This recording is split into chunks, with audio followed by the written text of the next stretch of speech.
বৃষ্টি জেরিন মিলে একটু পর পর নেহাকে লজ্জায় ফেলছে। এই দুই ননদ যে তাকে আজ লজ্জায় পিষে ফেলার পায়তারা করছে, বুঝতে একটুও কষ্ট হয়নি নেহার।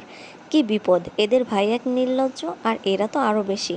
মনে মনে দুইবার ভেঙচি কাটল নেহা। সবার সামনে ভালো সাজার ধান্দা এদের ভাইয়ের। মানুষটার আসলেই পেটে পেটে সব শয়তানি বুদ্ধিতে ভরা। সবাইকে দেখাতে হবে না বউ নিয়ে কত সুখে আছে, ভিতরের খবর তো শুধু জানে নেহা। এবার বিরক্ত লাগলো ওর, উঠে চলে গেল বৃষ্টির রুম থেকে। ওরা তো সত্যি না জেনে এমন করছে, যখন সত্যিটা জানতে পারবে তখন নিজের ভাইকে কি বলবে জেরিন আপু? এত এত ভাইয়ের প্রশংসা তখন মুখে রুজবে তো? বৃষ্টি অবশ্য তেমন ঘাটেনি তাকে। নেহার নারী নক্ষত্র সবই তো মেয়েটার জানা।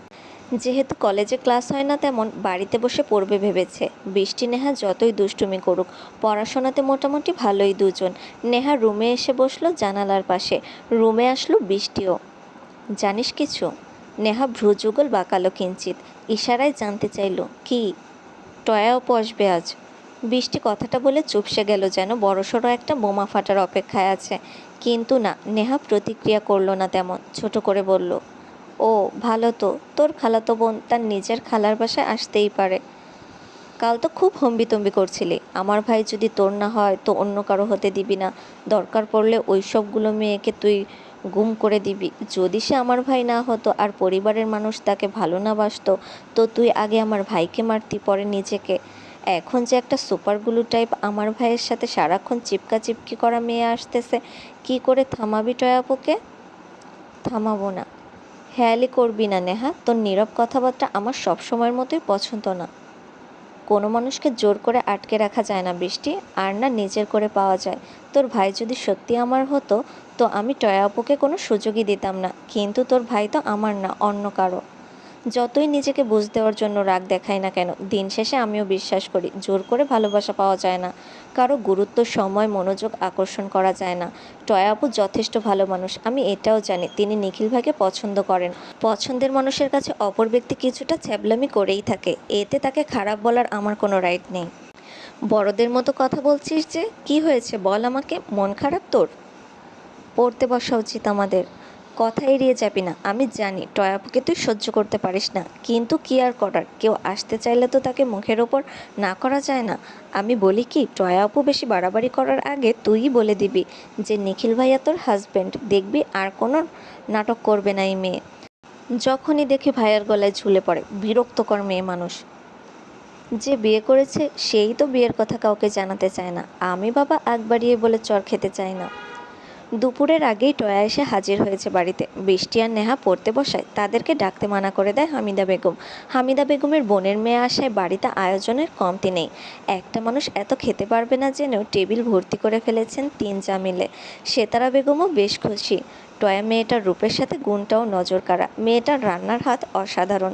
তেমন কিছু রান্না না করে খাওয়ালেও ও একবার পায়েস করে খাইয়েছিল সেতারা বেগমকে। তারপর থেকেই নিজের তিন নাতনিকে তিনি তিনবেলা উঠতে বসতে বলেন, টয়াকে দেখে কিছু শেখ। টয়া ভার্সিটির দ্বিতীয় বর্ষের ছাত্রী, বয়স 21-এর কোঠায়। মেয়েটা যে সেতারা বেগমকে পুরোপুরি বশ করেছে তার সবার জানতে বাকি নেই। টয়ারও কি বুদ্ধি কম? যেখানে সেতারা বেগমের চোখের মণি নিখিল মেহমেদ চৌধুরী, তাকে পেতে হলে তো একটু আধটু তেলবাজি সে করতেই পারে অনায়াসে।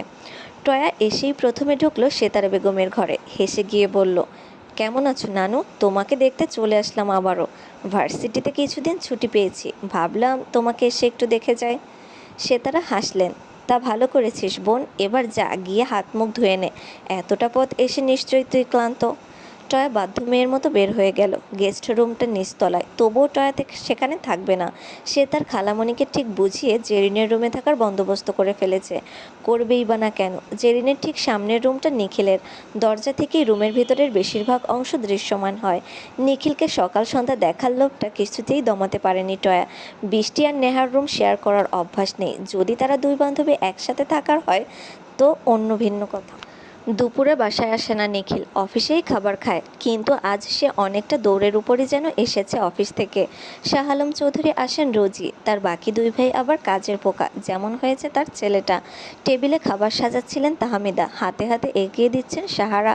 তাহমিদা নিখিলকে দেখে হেসে বলল, কী রে নিখিল, আজ যে দুপুরে বাড়িতে আসলি? তা ভালোই করেছিস, যা ফ্রেশ হয়ে আয়, একসাথে খাবি সবাই। নিখিল কিছু বলল না, তার অশান্ত চোখ অন্য কিছু দেখার আশায় ব্যস্ত। নিখিল সিঁড়ি বেয়ে উঠল উপরে। নেহার রুম থেকে কিছুটা শব্দ ভেসে আসছে। নিখিল দাঁড়ায় দরজায়। নেহা বৃষ্টির সাথে এক প্রকার হাতাহাতি করছে।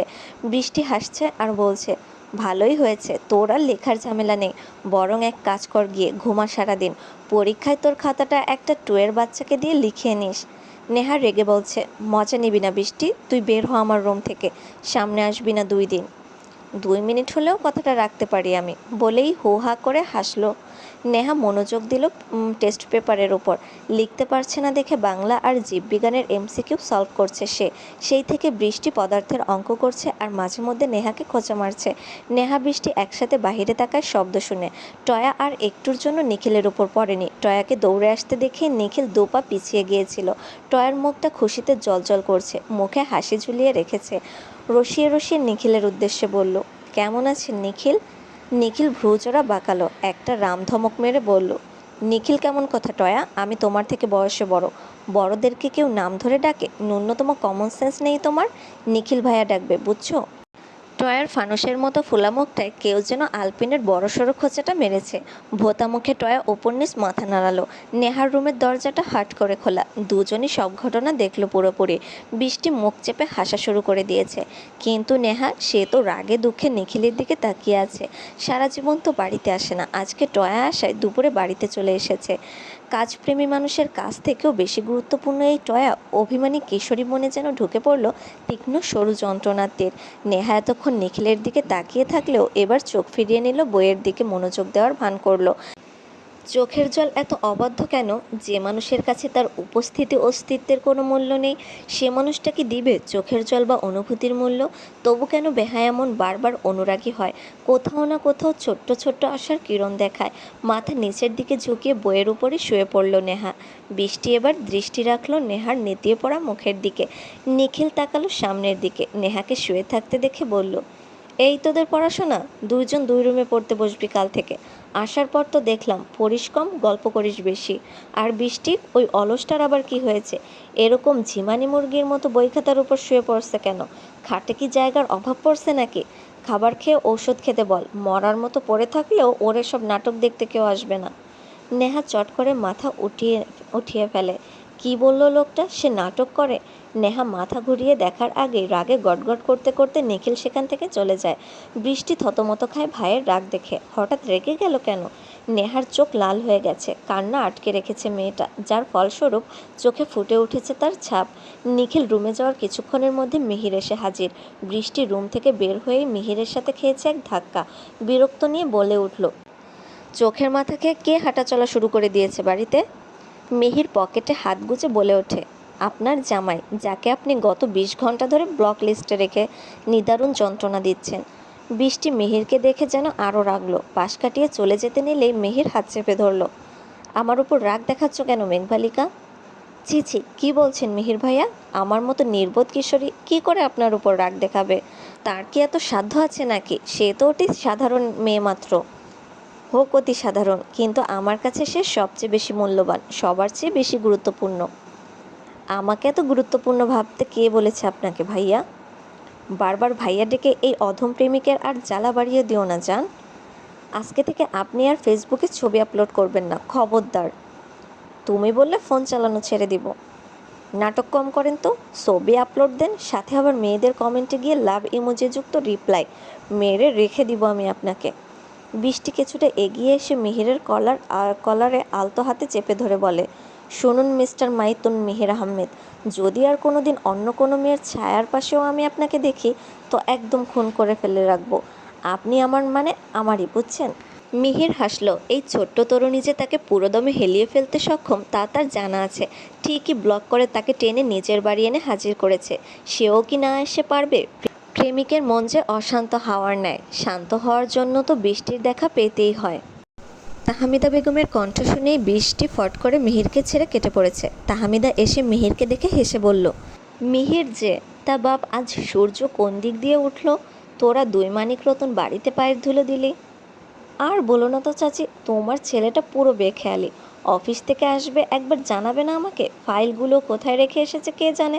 তার উপর মহাশয় ফোনটাও বন্ধ করে রেখেছে, তাই আমাকে আসতে হলো। এসে ভালোই করেছিস, না খেয়ে এক পা বাড়ির বাইরে রাখবি না বলে গেলাম।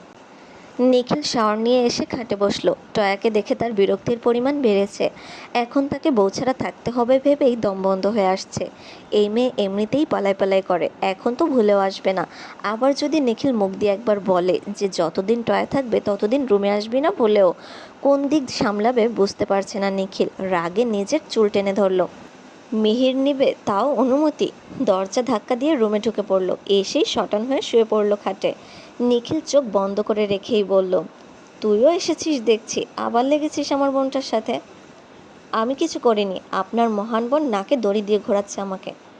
আমার সহজ সরল বোনটা তোর মতো গাধার প্রেমে কিভাবে পড়লো বুঝে আসে না আমার। তোরে তো বুঝে লাভ নেই, এখন বল অফিস থেকে চলে আসলি কেন? তুই কি কাল রাতে ঘুমাস নাই? চোখ লাল হয়ে আছে কেন? কী নিয়ে চিন্তিত এত? প্রশ্ন আর কয়েকটা কর একসাথে, কম হয়ে গেল না? দাঁতে দাঁত চেপে কথাটা বলল নিখিল। মিহির মেকি হাসল। তুই একটা একটা করে জবাব দে, তাতেই তো হয়। বউ পাহারা দিয়েছি রাতে, তাই ঘুমায়নি। আর কিছু জানার আছে তোর? পরের প্রশ্নের উত্তরটাও দিয়ে ফেল ফটাফট। আপদটা এসে হাজির, এখন বউটাকে না দেখে রাতে ঘুমাতে হবে কেন? তোর ওই খালাতো বোনকে বলে দিলেই তো হয় তুই বিবাহিত, সব কাহিনী শেষ। পুরো গোষ্ঠী শুদ্ধ মানুষকে জানিয়ে দিবে এই মেয়ে। তুই তো জানোসই এখন কেন বিয়ের বিষয়টা লুকিয়ে রেখেছি আমি। তাহলে তুই সিঙ্গেল মশালা, নেহাকে বলে দিচ্ছিস না কেন তোর মনের কথা? সময় হয়নি এখনো। তোমার সময় হতে হতে আবার না তোমার বউ অন্য কাউকে মন দিয়ে বসে, তখন আমছালা তোর দুইটাই যাবে। ওর হাত পা ভেঙে রেখে দিব আমি, চোখ উপড়ে ফেলবো অন্য কোনো ছেলের দিকে তাকালে। অন্য কারো যাতে হতে না পারে, তার জন্যই তো বিয়ে করেছি এত তাড়াতাড়ি। শুধু হাঁড়িতে তুমি চাল ডাল দিয়ে বসিয়ে রাখলেই তো খিচুড়ি হয়ে যাবে না? প্রেম ভালোবাসা ছাড়া তোর বিয়ে টিকবে কিনা সন্দেহ। মেয়ে মানুষের সন্দেহের মাত্রা কিন্তু অতিরিক্ত লেভেলের। আর জেলাসির কথা কী বা বলবো। তোর বোন দিনে 6বার এইসব নিয়ে থ্রেট দেয় আমায়। এবার দেখ তোকে আর টয়া ফয়াকে নিয়ে না আবার নেহার মনে সন্দেহ ঢুকে, পরে দেখা যাবে তোর থেকে আরও দূরে চলে গেল নেহা। এসব আজাইরা চিন্তা বাদ দিবি তুই মিহির, খেতে চাইলে আয়, না হয় ঘুমা। কথাটা বলেই নিখিল বেরিয়ে গেল রুম থেকে। খাবার টেবিলে বসে আছে সবাই। নিখিলের পাশে কোথা থেকে উড়ে এসে বসলো টয়া। জেরিন বৃষ্টি একবার চোখ চাওয়াচাই করলো। টয়াকে সবাই বোন হিসেবে পছন্দ করে, কিন্তু এর এই বেহায়া স্বভাব কারো পছন্দ না। সাব্বির তো গুনগুন করে বলা শুরু করেছে, নেহা এসে দেখবে আর জ্বলবে। তার ড্যাশিং হাজব্যান্ড জামাইয়ের পাশে আরেক পেত নিয়ে এসে বসে পড়েছে। জেরিন চেয়ারের পেছন থেকে সাব্বিরের পিঠে একটা ধুম করে কিল বসিয়ে দিল। সাব্বির ব্যথায় মুখ ফুলিয়ে বলল, বড় বোন হইয়া ছোট ভাইরে মারস, তোর হাত কাঁপে না জেরিন? একবার যা শ্বশুরবাড়ি, আর তোকে আনবো না আমরা। টয়াকে দেখে রীতিমতো রাগ বাড়ছে নিখিলের। নেহার উপরও রাগ উঠছে তার। মেয়েটা সবার শেষে কেন আসবে? আগে আসতে পারে না একটু? তাহলে তো এই ঠ্যাটাটাকে সহ্য করতে হয় না তার। টয়া 32 কপাটি বের করে নিখিলকে জিজ্ঞেস করছে, আচ্ছা নিখিল ভাই, আপনার কোন খাবার বেশি পছন্দ? আসলে আমি রান্না শিখছি তো, আপনাকে রেঁধে খাওয়াতাম আর কি। মিহির তো বেশ মজা পাচ্ছে, এবার বুঝুক নিখিল। মিহির সুর টেনে বলল, ও মা, তাই নাকি টয়া? তা আমরাও তো আছি, আমাদেরকেও তো খাওয়াতে পারো চাইলে। শুধু নিখিলকে অফারটা দিতে চাইছো যে? নিখিল কটমট চোখে তাকায় মিহিরের দিকে। মিহির দেখেও না দেখার ভান করে। টয়া না মানে করে বলে, সবাইকেই খাওয়াবো ভাইয়া। তাহমিদা রান্নাঘর থেকে ডাকলেন বৃষ্টিকে। বৃষ্টি উঠে যেতেই সাব্বির ফিসফিস করে বলল, আহ জেরিন, যেদিন টয়া জানবে না ভাইয়া আমার কিউট শিউট নেহা বোনটিকে মন দিয়ে বসে আছে, সেদিন দেখবি মেয়েটা কষ্টে বেহুশ হয়ে পড়ে থাকবে ডাস্টবিনের কোনায়। মিহির কথাটি শুনে এসে বৃষ্টির চেয়ারে বসে বলল, এই সাব্বির, তুই জানলি কি করে নিখিল নেহাকে মন দিয়েছে? মিহিরের ভুরু কুচকানো দেখে সাব্বির জেরিনের দিকে তাকায়। জেরিন হেসে বলে, ওই না মানে আমরা সেদিন। কি বল জেরিন। জেরিন ফাঁকা ঢোক গেলে সব বলে দিল। মিহির সতর্ক চোখে আশেপাশে দেখে বলল, নেহাকে কি বলে দিয়েছিস তোরা দুইটায়? না না ভাইয়া, শুধু আমি আর জেরিন জানি। সাব্বিরের কথায় মিহির তপ্ত শ্বাস ছাড়ল। বৃষ্টি জানলে নেহাও জানবে, দুইটার একটাও জানে না, শান্তি। বৃষ্টি এসে মিহিরকে নিজের চেয়ারে দেখে চোখ রাঙালো। মিহির উঠে গিয়ে আগের জায়গায় বসলো। সিঁড়ি দিয়ে নামার সময় নেহা স্পষ্ট দেখেছে নিখিল আর টয়া হেসে কথা বলছে পাশাপাশি বসে। নেহার মনটা হঠাৎই আষাঢ়ের মেঘে ছেয়ে গেল। মিনিট দুয়েক সে তাকিয়ে থাকলো টয়া আর নিখিলের দিকে। নিখিলের পাশে কি টয়াকে বেশি মানায়? কথাটা নিজের কানে বেশ কয়েকবার বাজলো। নিখিলের পাশে টয়াকে কি বেশি মানায়? নেহা ধীর পায়ে হেঁটে আসলো টেবিলের সামনে। তাহমিদা মেয়েকে দেখেই বলল, বস, খাইয়ে দিচ্ছি আমি। নেহার অভিমানী মন মায়ের কথা শুনতে নারাজ। সকালে তো সবার সামনে বলল, নিজে পারলে খা, না হয় না খেয়ে থাক, এখন এত দরদ দেখাতে হবে কেন? নেহা টেবিল থেকে একটা প্লেট উল্টে তাতে 1 চামচ পোলাও নিল। সবগুলো পদ দেখলো। যেটা হাতে না ছুঁয়েও খাওয়া যাবে ওরকম দেখতে শুধু ডিমের কোরমাটাই নজরে পড়ল। প্লেটে একটা তুলে নিয়ে রান্নাঘরে গেল সে। তাহমিদা একবার দেখলো মেয়েকে। নেহা একটা চামচ হাতে নিয়ে ফিরল। প্লেটটা হাতে নিয়ে রুমের দিকে যেতে লাগলো। এখানে বসলে ওর গলা দিয়ে খাবার নামবে না। আজ নিখিল টয়াকে একসাথে দেখার মতো মন মানসিকতা এখন অন্তত নেই নেহার। পেছনে রাজবাড়ি কণ্ঠে নিখিল বলে উঠল, টেবিলে বসে খা নেহা। নেহা শুনল না, থামল না পর্যন্ত। আপন মনে হেঁটে উঠে গেল সিঁড়িতে। নিখিল রাগে হাত মুষ্টিবদ্ধ করলো। মেয়েটা তেড়ামি এবার সীমা ছাড়াচ্ছে। নিখিল আবার চেঁচিয়ে বলল, ছোটো মা, তোমার মেয়েটা দিন দিন চরম বেয়াদব আর অবাধ্য হচ্ছে।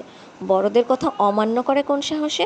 ওকে সাবধান করে দাও, এর পরিণাম কিন্তু বেশি ভালো হবে না বলে দিলাম।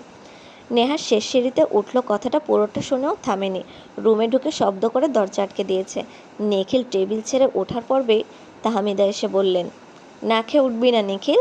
একটা পাগলের উপর রাগ দেখিয়ে তুই কেন না খেয়ে থাকবি? বেশি তেজ দেখাতে কে বলেছে ওকে? যেহেতু নিজেরটা নিজে করতে পারবে, তখন আমাদেরও উচিত ওকে নিয়ে না ভাবা। ছোট বাচ্চা না, ও যথেষ্ট বড় হয়েছে। ওর এসব আচরণ মেনে নিবে না কেউ। আজ আসুক ওর বাবা, একদম সোজা করার ব্যবস্থা করছি আমি। সবাই খাওয়ায় মন দিল। এখন কিছু বলে লাভ নেই, মহল গরম। নেহা কোনো রকম খেয়ে চুপচাপ লাইট বন্ধ করে শুয়ে পড়েছে। প্লেট রাখতেও নিচে যায়নি। নিখিল কিছুক্ষণ পরই উপরে আসলো।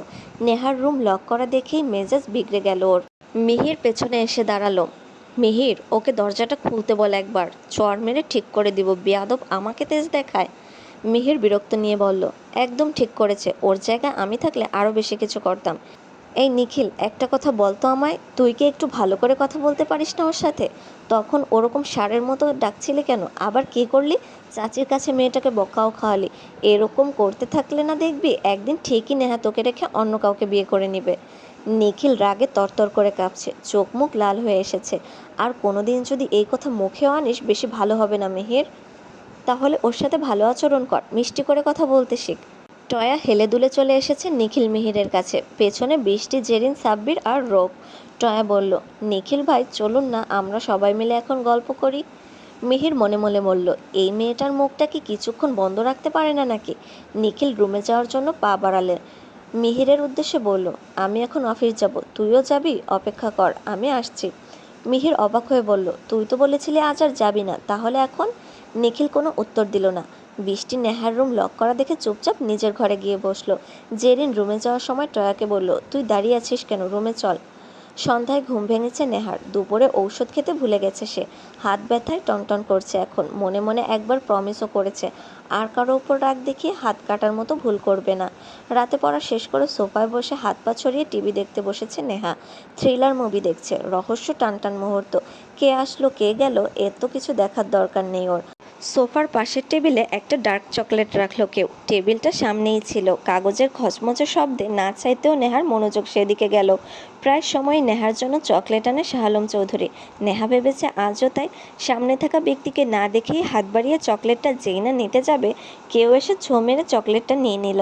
নেহার চরম পর্যায়ে রাগ লাগলো। তার চকলেটে হাত দেওয়ার সাহস আজ অবধি কেউ করেনি। মুখ উঠিয়ে কড়া ভাষায় কিছু বলতে যাবে, নিখিল আর টয়াকে দেখে থেমে গেল নেহা। টয়া হাতে চকলেটটা নিয়ে বলল, ওয়াও, চকলেট! নিখিল ভাই, এটা কার জন্য এনেছেন? নিখিল নিজেও অবাক। টয়া যে হঠাৎ এভাবে এসে হাজির হবে ভাবতেও পারেনি। সে তো নিজেই এখনো বুঝে উঠতে পারেনি কি হলো। নেহা ঠোঁটের কোণে হাসি রেখে বলল, তোমার জন্যই এনেছে টয়া আপু, এমনিতেও যাত্রার দেওয়া চকলেট আমি নেই না। কথাটা বলেই শব্দ করে পা ফেলে সেখান থেকে চলে গেল নেহা। নিখিলের কানে প্রতিধ্বনিত হচ্ছে নেহার বলা শেষ কথাটা। যাত্রার সাথে তুলনা করলো তাকে মেয়েটা।